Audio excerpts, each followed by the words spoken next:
What's up, Internet? It's time for yet another one of these because I'm overworked and I need to have some fun and just mess around. But the only way I can do that is by working, so we're making a video out of it. Now, what I'm playing here today is Fighters Megamix, a game I'm very excited to show you. What is Fighters Megamix? Well, if you know this game, then don't worry, the part you're waiting for, it's coming. Just hold on. If you don't know Fighters Megamix, you're going to get a very quick tutorial. Now this game is completely different what it is conceptually on the design document on paper than it is in actuality. For you see, what this game was initially is that it was a sort of crossover between the very popular Virtua Fighters 2 and slightly less well-known Fighting Vipers games, as well as including some abilities and mechanics from Virtua Fighter 3, like sidestepping and stuff. But what this game is in actuality is completely different. So let's just skip out of this and I'll show you what this game is on paper versus what it is in actuality. This is actually one of the first games I've gotten recently that I can actually test my new region encoding card. So this is the Japanese version. Not that it matters, it's a fighting game. But we'll pick my girl Sarah, and we'll just hop into the Fighting Vipers course, and we'll just do one quick fight so you get the idea of what this is about. So this is what it is on paper. Virtua Fighter 2 versus Fighting Vipers. It should be noted that the Fighting Vipers have armor, and so once they have armor, they take half damage.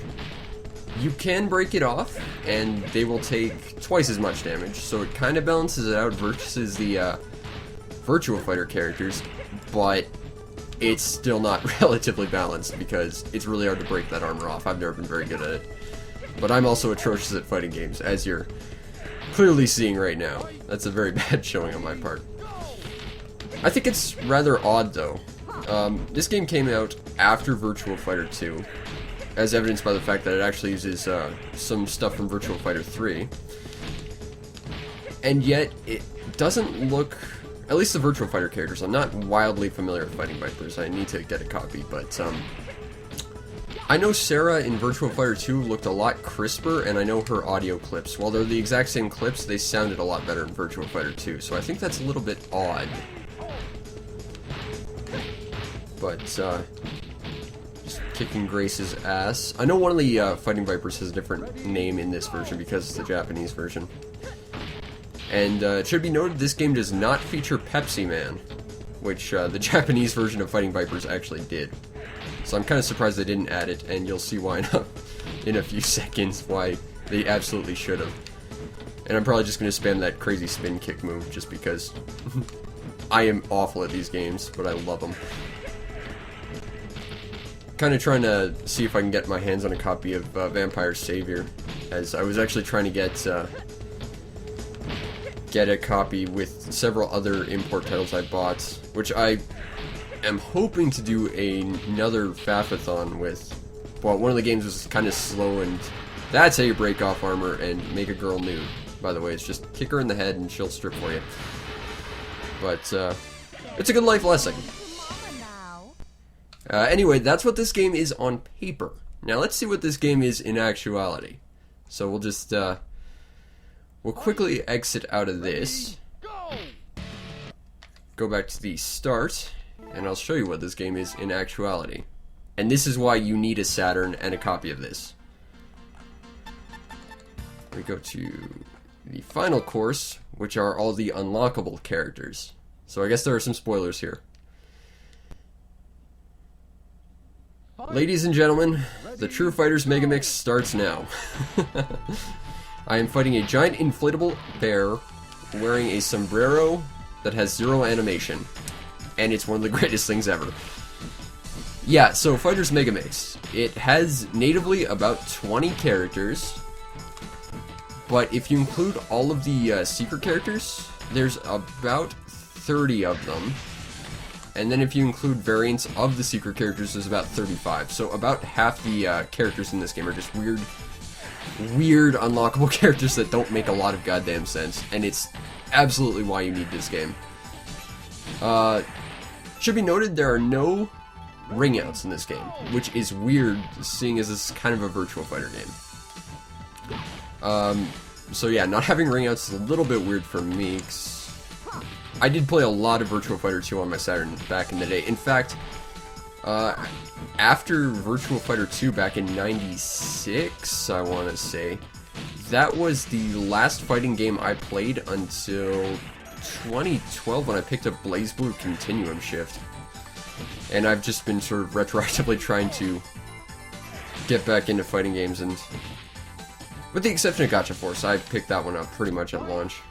It was also dirt cheap, which was absolutely worth it. It isn't anymore, it's now easily over $100. I don't know how that happened. I got it like $5 factory sealed, and it's still one of the best games I've ever played. But this is up there with Gotcha Force for being one of the best fighting games I've ever played. Oh, kick. Whoa! And then you get the sexy instant replay move, which I love. Oh, this is such a cool game. And that's just the first round of this awesome little tournament of crazy characters that really should never be. And now we're up against Bark from Sonic the Fighters.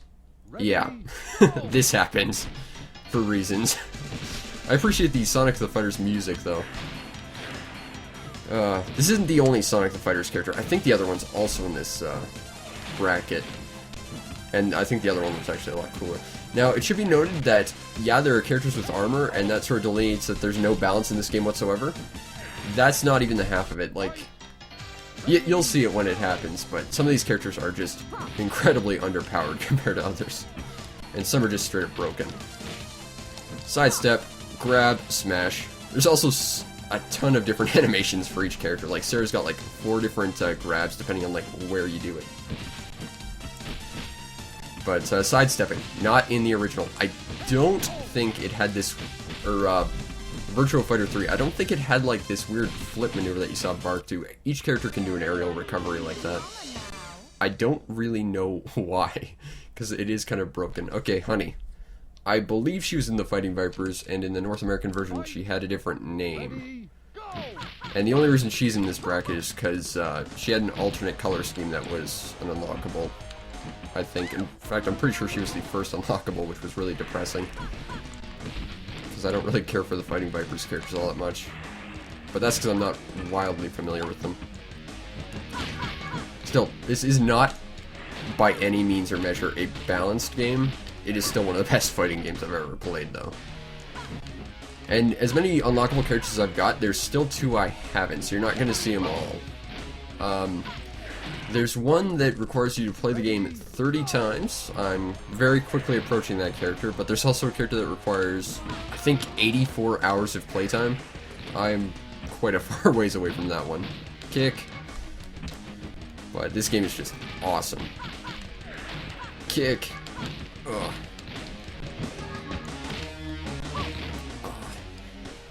So, speaking of Virtua Fighter, did anyone ever see the Virtua Fighter anime? I did recently. I just recently learned that that was a thing, and I watched it, and of course I had to watch it in English, and that is, the first 5 episodes or so are like the worst thing ever, and then once Jackie and Sarah show up, it actually becomes really good. Like, there's one entirely Jackie-centric episode, which is like the best episode in the series, and it doesn't make a ton of sense. Like, Virtua Fighter didn't have a story to begin with, really. And that show makes even less sense. And as I understand, there was actually a Game Gear game based entirely off the Virtua Fighter anime, which I'm intrigued and a little bit mortified that that's a thing that happened, but yeah. So, lots is going on in my life. I'm just gonna mess up words because words are hard to say. I'm halfway done working on a review for a somewhat less than well-known Super Nintendo RPG. Yes, I'm fighting a giant mariachi cactus. Just roll with it. Yeah, so that's good. I just got a Sega Genesis game, which I'm dead set as being my next review. And I'm really excited about showing this game to people. Like, I'm sure everyone would make fun of this game. I think it might be one of the most memorable games on the system, and it's awesome. And I think I might be the only person in the world who thinks that, but that one's coming up soon. What else is going on? Been getting a bunch of Saturn. Whoa. I am glad I recorded that. Did you see that? It just shot into the stratosphere. That was awesome. But got a bunch of Saturn imports. Hoping to do a Faffathon on them. But as I said, one of them that was coming in a bundle just it wouldn't have worked out terribly well because it was slow and meandering. By design, it just would have made a good material for faffing about.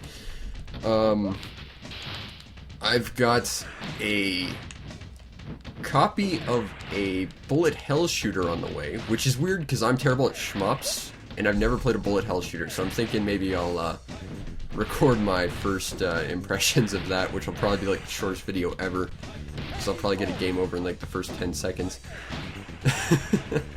Oh, this game is crunch. Broke his armor, sent him skyrocketing. I'm just gonna not talk properly the rest of my life. Ah, Bean the Dynamite, a reference character from Dynamite Ducks. And it's amazing he's green because none of the characters in Dynamite Ducks were green. They were blue and red, so I like that they actually used his theme though. I like this level. There's like the one level and theme from Sonic the Fighters I actually liked. Sonic the Fighters was terrible. Had some cool level ideas, like fighting Mushroom Hill Zone. That was cool. That was one of my favorite levels in the original Sonic trilogy. And that's just because Sonic and Knuckles was one of the first Sonic games I ever played. Like, I had the original, and then I had Sonic and Knuckles. So, spent a lot of time in that game. Never beat level 2, Flying Battery. I couldn't get past, like, the first series of floating platforms with Sonic. And, I could as Knuckles, but I couldn't figure out where to go after that, so. Ow.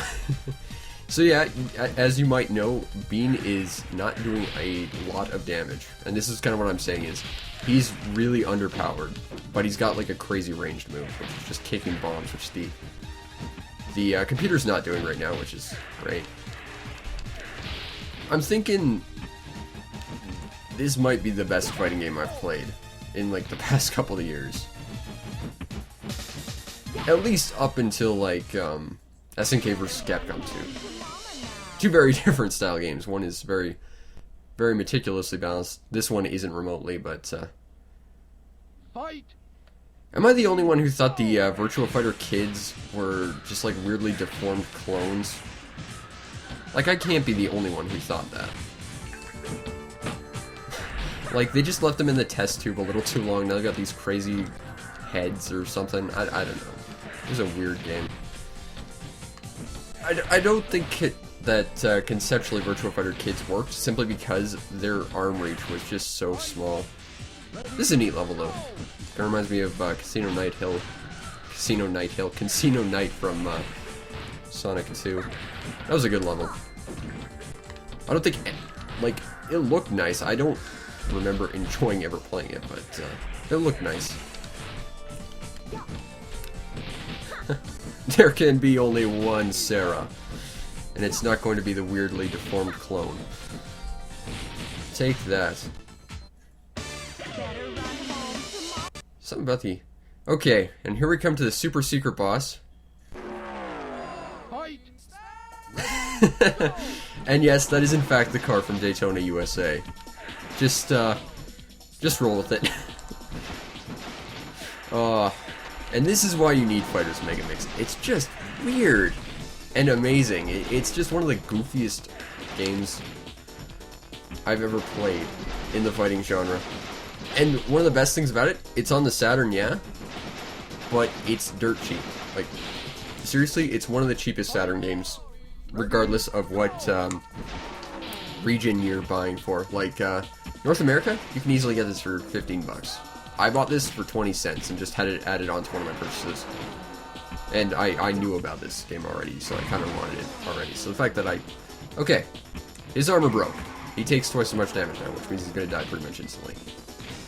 Anyway, yeah, I gotta just add it to my order. And for like 20 cents, I get this awesome game? Absolutely. There. We just beat Daytona USA. Now, you didn't see this, but there was also an unlockable character that I thought was in this bracket, and I guess wasn't. It was the lady from Virtua Cop 2, who had both armor and a gun, and the gun was unblockable, of course. So yeah, balance isn't exactly something this game is familiar with. It's not a term in its dictionary, and I think it's infinitely better because of it, because they're not trying to take themselves seriously. AM2 was very clearly just trying to make a crazy fun game, and they succeeded. And if nothing else, it's memorable for how just amazingly strange this is. This is a legendary game, and if you haven't bought a copy already, there's something seriously wrong with you, because I think everyone needs to have a copy of this. What's odd is, despite a couple years ago, the fact that they re-released Fighting Vipers and Virtua Fighter 2, and even Sonic the Fighters on downloadable platforms, they never released this one. And I think that's mainly because those other games were all running off of arcade software, whereas this one was specially created for the Saturn. And very oddly enough, for the Gamecom. And I shudder to think how that bastardized this majesty, but either way, that was Fighters Megamix. Pick up a copy. It's easily affordable. If I can afford it, literally anyone could. And I'll see you next time. Peace out.